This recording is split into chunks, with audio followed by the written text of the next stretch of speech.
నమస్కారం అందరికీ. ఈరోజు మీ అందరికీ గురు పౌర్ణమ సంబంధించిన డీటెయిల్స్, అసలు గురు పౌర్ణమి ఏ రోజు వస్తుంది 2025లో అండ్ దాని విశిష్టత ఏంటి అనేది ఈరోజు మీకు తెలియజేస్తున్నాను. ప్లీజ్ నా వీడియోని ఎండింగ్ వరకు చూడండి. ఒకే ఒక్క లైక్ మాత్రమే నేను మీ దగ్గర ఎక్స్పెక్ట్ చేస్తున్నాను. ప్లీజ్ తప్పకుండా మీ వాల్యుబుల్ ఫీడ్బ్యాక్ ఇస్తారని నేను కోరుకుంటూ వెంటనే టాపిక్లోకి వెళ్ళిపోదాం. గురు పౌర్ణిమ 2025 జూలై 10న వస్తుంది. ఈ రోజున గురువులను పూజించి వారి ఆశీస్సులు తీసుకుంటారు.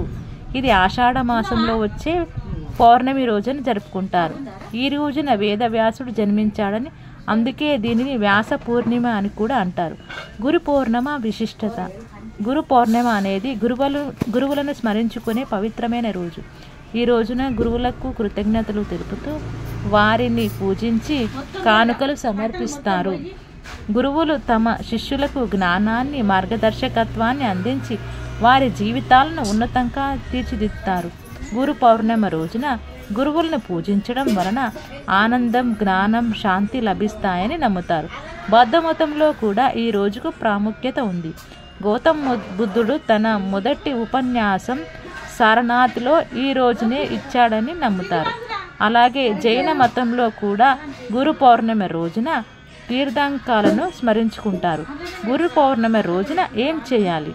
గురువులను దర్శించుకొని వారి పాదాలకు నమస్కరించి ఆశీస్సులు తీసుకోవాలి.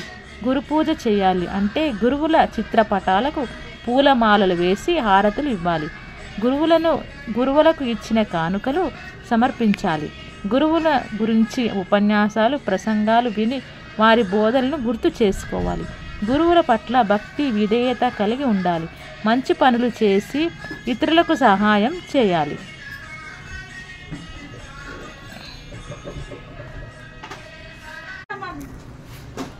గురు పౌర్ణిమ విశిష్టత.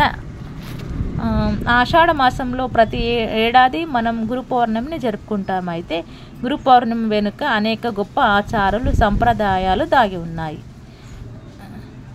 మనకు అనాదిగా తల్లిదండ్రుల తర్వాత అలాంటి గొప్ప స్థానంను గురువులు ఇచ్చారు. గురువులు అంటే మనలోని చీకటిని పరదోలి జ్ఞానజ్యోతుల్ని వెలిగించేవాడని అర్థం. అందుకే దేవతలు అయిన శ్రీరాముడు, విశ్వామిత్రుడు దగ్గర శ్రీకృష్ణుడు సైతం, సందీపుని పాండవులకు గురు ద్రోణుడు, భీష్ముడు గురువు పరశురాముడు, ఇలా గొప్ప గురువుల దగ్గర శిష్యులుగా చేరి తమ జీవితం సార్థకం చేసుకున్నారు. దీన్ని బట్టి ఆ గురువులకు ఎంత గొప్ప స్థానం ఉందో అర్థం చేసుకోవాలి. గురువులు మనకు అన్ని విద్యల్ని ఉపదేశిస్తుంటారు. మనలోని భయాల్ని పారద్రోలి అన్ని రంగాల్లో ఒక గొప్ప స్థానంలో ఉండేలా చేస్తారు. అయితే మనం ఆషాఢ మాసంలో గురు పౌర్ణమి లేదా వ్యాస పౌర్ణమిని జరుపుకుంటూ ఉంటాం. ఈసారి మనం జూలై 10 గురువారం రోజున గురు పౌర్ణమిని జరుపుకోబోతున్నాం. అనాదిగా ఆదిశంకరుల నుంచి గురువుల గొప్పతనంను చెప్తూ వస్తున్నారు. అందుకే చాలామంది తమకు ఇష్టదైవాన్ని గురువులుగా కొలుచుకుంటారు. కొంతమంది దత్తాత్రేయుణ్ణి తమ గురువుగా భావిస్తారు. మరికొంతమంది షిరిడి సాయిబాబాను తమ గురువుగా భావిస్తారు. అయితే గురువుకు దైవం రాసిన తలరాతను కూడా మార్చగల శక్తి ఉంటుందంటారు. అందుకే ఉపనయనం తర్వాత తొలి గురువు తండ్రిగా వటుడికి గాయత్రి మంత్ర ఉపదేశం తండ్రి చేస్తాడు. ఆ తర్వాత తల్లి నుంచి తొలి భిక్ష కూడా వటుడు తీసుకోవడం ఆనవాయితీగా వస్తుంది. ముఖ్యంగా కలియుగంలో మనం మంచి నడవడిక ఉండాలన్నా, చెడు సహవాసాలు, నెగిటివ్ ఎనర్జీకి దూరంగా ఉండాలన్నా కేవలం ఆ శక్తిని మనకు ఇవ్వగలవారు గురువులే అని పండితులు చెబుతున్నారు. దత్తాత్రేయ అవతారాలను చాలామంది గురువులుగా నమ్ముతారు. శ్రీపాద వల్లభుడు, గాంగాపూరు నృసింహ సరస్వతి, అక్కల్కోట్ మహారాజు, శ్రీ స్వామి సమర్థ, ఇలా ఎవరికి నచ్చిన వాళ్ళు తమ గురువులుగా భావించి వారిని కొలుసుకుంటారు. గురు పౌర్ణమి రోజున తమకు నచ్చిన గురుదేవుళ్లను భక్తితో పూజలు చేయాలి. ఆ రోజున ప్రత్యేకంగా పండ్లు అర్పించాలి.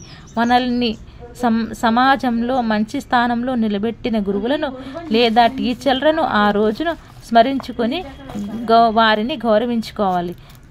ఇదండి నాకు తెలిసినంత వరకు గురు పౌర్ణమి యొక్క విశిష్టత. మీరందరికీ గురు పౌర్ణమి కూడా మంచిగా జరుపుకోవాలని, మీ గురువుల్ని మంచిగా పూజించుకోవాలని మనస్ఫూర్తిగా కోరుకుంటూ అందరికీ మరొకసారి గురు పౌర్ణమి శుభాకాంక్షలు. Thank you so much.